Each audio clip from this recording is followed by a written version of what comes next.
ဟုတ်ကဲ့ပါကျွန်တော်ကတော့ Infinity တက်ကပေါ့ရရထက်ပါကျွန်တော်အခုပြချင်တာတော့ဒီကျွန်တော်တို့ Infinity တက်ကိုဒီ cosmetic design ကနေပြီးတော့AIC agent တွေလောက်ခိုင်းတာပေါ့နော်အဲ့ဒါလေးအတွက် overflow လေးဆွဲပေးထားတာလေးပြချင်တော့ပါဒီမိုအနေနဲ့ဟုတ်ကဲ့ပါကျွန်တော်အခုဒီ page အသစ်တစ်ခုနဲ့တော့ဒီ cosmetic design အတွက် AIC agent တွေလောက်ပေးထားတာလေးကိုကျွန်တော်ဆက်ပြမှာဖြစ်ပါတယ်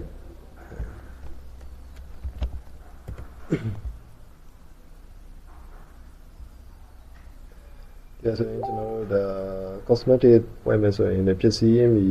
ရေအတွက်စာနဲ့ရိုက်လို့လည်းရတယ်ပုံဒါစာမရိုက်ချင်ပုံပေါ့နော်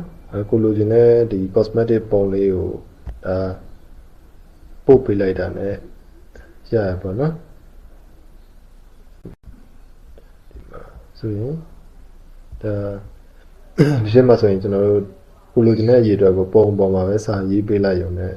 AI ကစကန်ဖတ်ပြီးတော့ဒီချင်းနှောင်းလေးကိုထည့်ပြီးမှာပေါ့နော်ဒါဆိုရင်ကျွန်တော်တို့ဒီမှာဆိုရင်turmeric body squat တွေပေါ့နော်၃မျိုးမှာသူအရေအတွက်မှန်မှန်ကန်ကန်နဲ့ဒီချင်းနှောင်းလေးကိုထည့်သွားတာပေါ့နော်ဒါဆိုရင်သူကပါထည့်လို့ဒီမျိုးဆိုတော့ထိုင်နေလဲဆိုမယူတော့ဘူးပေါ့နော်မယူတော့ဆိုရင်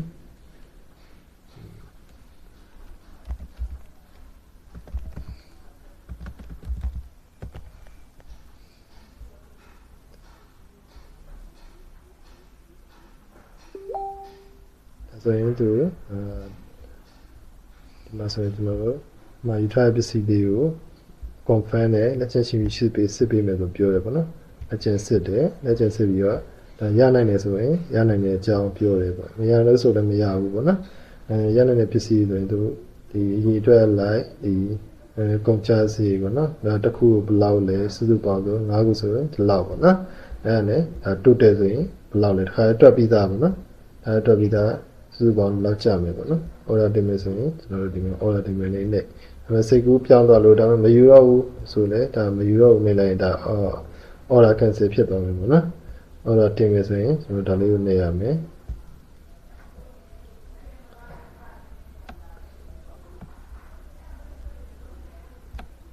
တင်မယ်ဆိုနှိမ့်လိုက်တာလည်းကျွန်တော်ဒီ form လေးဖြည့်ရမှာပေါ့နော်ဒီမှာ form လေးမှာဒီမှာ order check out form ပေါ့နော်ငွေလေးရဲ့ account လေးတွေကဒီမှာကိုယ့်ရဲ့ဒါ KP နံပါတ်တွေဘဏ် account တွေဒီမှာဖြည့်လို့ရတယ်ပေါ့နော်အဲ့ account တွေဖြည့်ပြီးတော့ payment ရောကိုကြိုက်တဲ့ payment ကိုဘာနဲ့ pay မလဲပေါ့နော်ကြိုက်တဲ့ယူလို့ရတယ်ဆိုတော့ KP နဲ့ pay လို့ဆို KP ယူလိုက်တယ်ဟောလေးကိုဒါထည့်လိုက်ပြီးပြန် submit လိုက်မယ်ဆိုတော့ form submit ဖြစ်သွားပြီပေါ့နော်အဲ့ဒါပေးလို့ရပြီ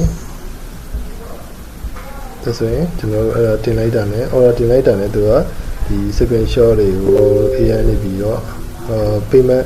verification လုပ်မယ်ပေါ့နော် verification လုပ်ရင်ကျွန်တော်တို့ဒီဟိုဟာကိုဒီလိုလေးadmin ကိုဒီ verification ပြန်လုပ်ပေးဖို့ဒီရလေး Telegram နဲ့ပြီးတော့ notification လေးပေါ့ message လေးပို့မယ်ပေါ့ဒီလိုလေးပို့မယ်ပေါ့နော်အဲဒါ customer name ပါမယ် order detail လေးပါမယ်ဒါပေမဲ့ AI ကဖတ်တာ fail ဖြစ်သွားပါတော့ဘာလို့ဆိုတော့ကျွန်တော်တို့ဒီ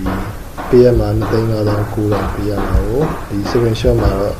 ဒီလောက်ပဲဖြစ်နေရပေါ့နော်အမောင်းကမတူဘူးပေါ့နော်အမောင်းကမတူတဲ့အတွက်ကြောင့်မို့ AI ကဒါ fail လို့ပြရတယ်ပေါ့နော်the transaction ID ကသူ့ရဲ့ transaction ID လေးပါမယ်ပြီးတော့ဒါ sender name ပြီးတော့ဒါ screenshot ပေါ့နော်payment screenshot လေးကိုဒါလေးနှိပ်ကြည့်ပြီးတော့လည်း confirm လုပ်ရရပေါ့နော်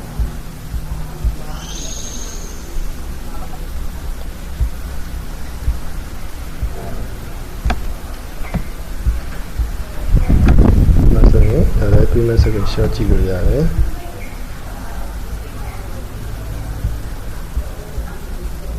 ဒါဟုတ်ပြီyou admin ကနေပြီးတော့လူကနေပြီးတော့ confirm ရမှာပေါ့နော်ဒါကခုနက screenshot လေးကိုကြည့်ပြီးတော့သူကconfirm ဆိုရင် confirm လို့ရိုက်ပေးရမှာပေါ့နော် confirm လို့ရိုက်ပေးနောက်ဒါမှမဟုတ် reject ဆိုရင်ဒါ screenshot ကခုနက amount ကမတူဘူးဒါဆိုရင်admin ကနေပြီးတော့